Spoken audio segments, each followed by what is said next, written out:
जो दो पहचाने हैं धर्म और जाति की, वो ऐतिहासिक तौर पे हाशिए पे है। हम ये बात डिनाई नहीं कर सकते, जो दलित समुदाय है, जो SC ST है, और उसके साथ साथ जो मुस्लिम समुदाय है, वो ऐतिहासिक तौर पे हमारे जो देश है वहां पर हाशिए पे है। महिलाएं और लड़कियां इसी जाति और इसी धर्म की और भी हाशिए पर है।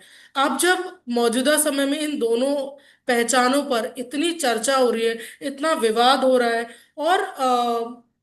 और ये भी है कि हिंसा के मामले में बढ़ रहे, तो मैं आप दोनों से ये जानना चाहती हूँ कि कैसे जो राजनीतिक माहौल है या जो चर्चा का या विवाद का जो माहौल है, वो फेमिसाइड से कैसे जुड़ा हुआ, क्या वो फेमिसाइड को कम कर रहा है, बढ़ावा दे रहा है?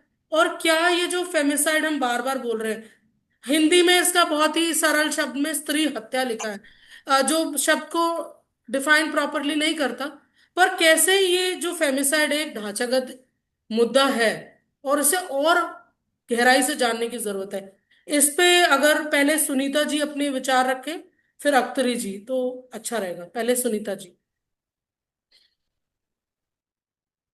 देखिए, जैसे मैंने पहले भी दो सवालों में यही कहा है कि जाति और धर्म जो है वो तो है ही। पर अगर आप एक महिला हो और उसमें फिर आप जाति और धर्म से आते हो तो वो बहुत बड़ा मुद्दा बना देता है, क्योंकि सबसे मेन आप महिला हो और दूसरा फिर आप उस समुदाय से हो, उस धर्म से हो।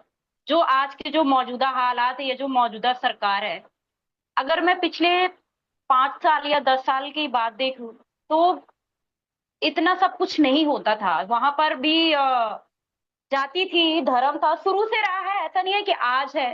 बट हमने कुछ सालों में कोशिश की है हमने कि हम बाहर निकल पाए इससे।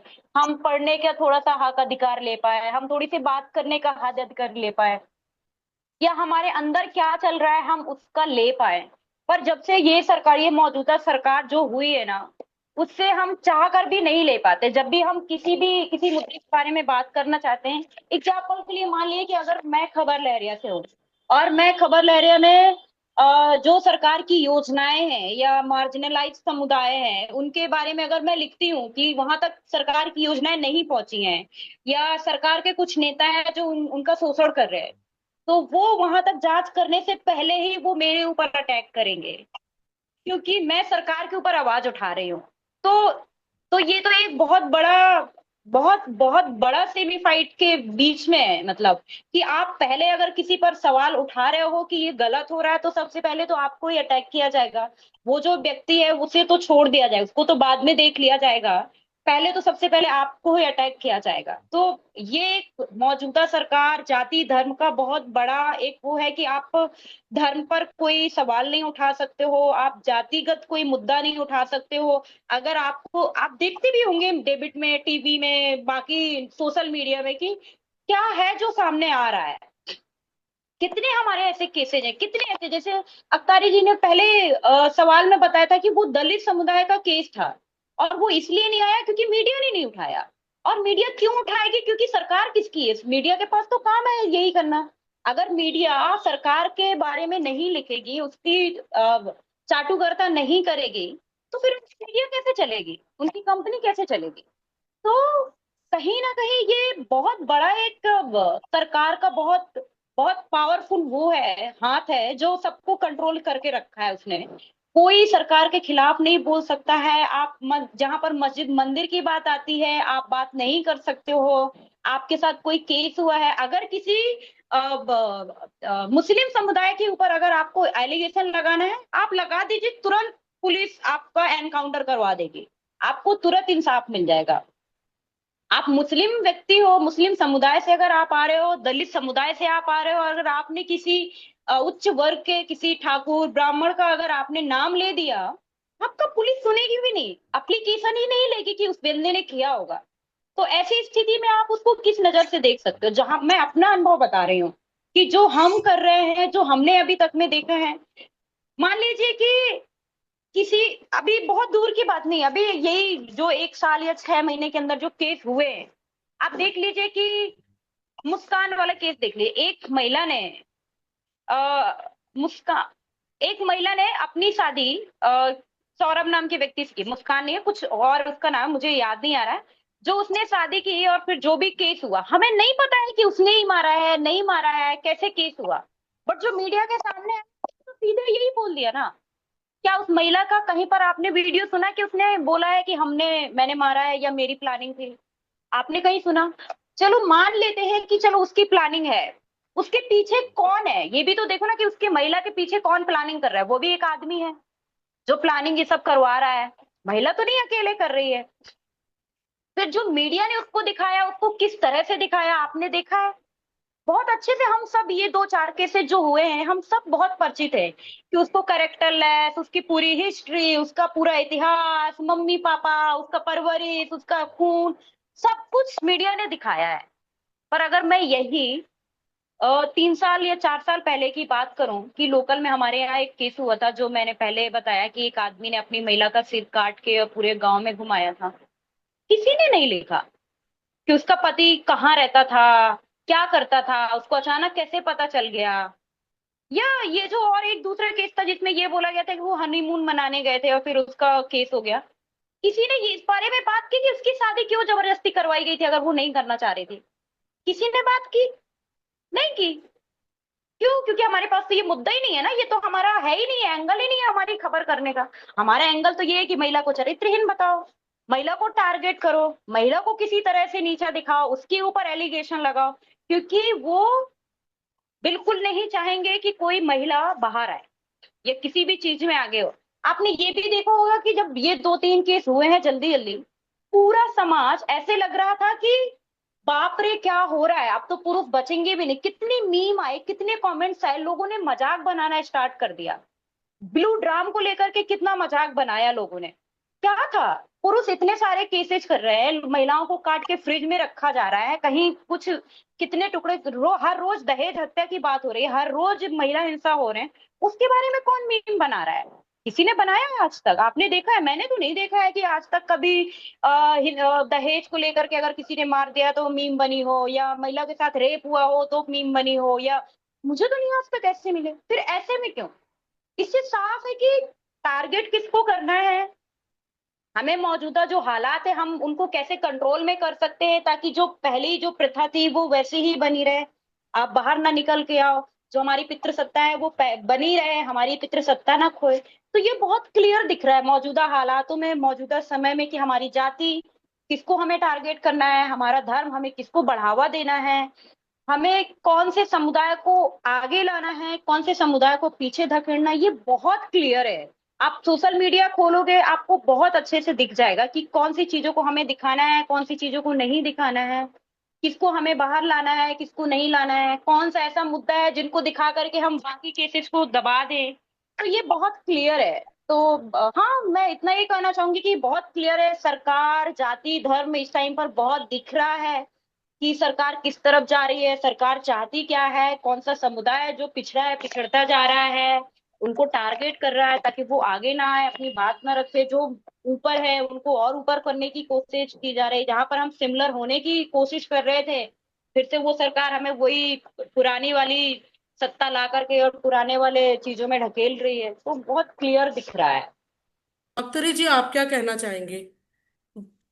जरूर सही बात। आप जो बातचीत हो रही है काफी मतलब प्रैक्टिकल बात हो रही है। सो हमें लगता है कि हम जिस जाति की बात करते हैं, जिस धर्म की बात करती हैं, जिन परंपराओं की बात करते हैं, तो हमें लगता है कि अ, जाति धर्म समाज समुदाय परंपराएं, शायद हम पर हमें इन इन ढांचाओं पर सोचने की जरूरत है। और यहाँ तक कि एक परिवार भी एक ढांचा है, तो हमें लगता है कि उस पर भी पुनर्विचार करने की जरूरत है कि धर्म के ढांचा किस लिए है। क्या उस धर्म में हम महिलाओं का समान अधिकार है? जब समान अधिकार है तो फिर हम महिलाएं सिर्फ पूजा करेंगे, सिर्फ मानेंगे, उसको उसको बचाए रखने के लिए हम हैं, या फिर हम पुजारी भी बन सकते हैं, हम पादरी भी बन सकते हैं, हम मौलवी और हाफिज भी बन सकते हैं, और मदरसों के अंदर हम मस्जिदों के अंदर भी हम क्या अजान दे सकते हैं, क्या हम जमात में पढ़ा सकते हैं। ये सिर्फ एक धर्म की बात मैं नहीं कर रही, हम हर धर्म की बात कर रहे हैं। तो शायद ये दोबारा पुनः से इस पर प्रोग्रेसिव तरीके से सोचने की जरूरत है, क्योंकि कहीं ना कहीं ये परंपराएं शायद शुरू की गई थी वो अच्छी चीजों को आगे ले जाने के लिए, पर आज की तारीख में उसमें जो आगे जा रही है वो हम महिलाओं को पीछे ढकेल रहा है। शायद इसी तरह से हम जाति की बात करेंगे, तो जाति में जो सत्ता का सिस्टम है, जातिगत पावर सिस्टम है, तो जातिगत पावर जो पितृसत्ता है उसी के हाथ में है। और जब पावर जहां आ जाएगा, सत्ता जहां आ जाता है, तो हम महिलाओं को वहां कमतर करके देखा जाता। तो ये ढांचा इस रूप में काम कर रहा है। इसको जिस लेवल पे देखें, हम अगर सरकार बनने बनाने की प्रक्रिया में देखें, हम जरूर कहते हैं कि निर्णय लेने की भूमिका में महिलाओं को आना है, लाना है, पर जहां सरकार बनती है वहां निर्णय लेने की प्रक्रिया में कितनी महिलाएं शामिल हो पाती हैं और कौन महिलाएं शामिल हो पाती हैं, किस समुदाय की महिलाएं शामिल हो पाती हैं, क्या अगर बन भी रही हैं, अगर पावर के पदों पे आ भी रही हैं, तो क्या वो अपनी बात कह पा रही हैं। ये सारे ढांचागत जो सिस्टम्स हैं वहां पे पावर और सत्ता जिस तरीके से काम कर रहा है, ये कहीं ना कहीं असमानता और अनबैलेंस तरीके से शासित हो रही है, संचालित हो रही है।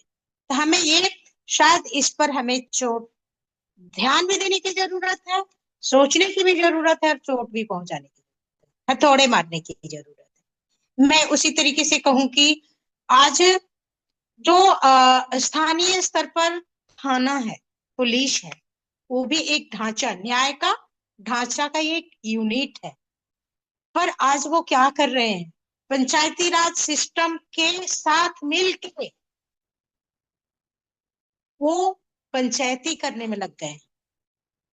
कोई भी घटना होता है, कोई भी पीड़ित व्यक्ति वहां अपनी मामला लेके जाता है, तो उसको पंचायती करके रफा दफा करने की सारी जद्दोजहद की जाती है और न्याय वहां पे पिछड़ जाता है।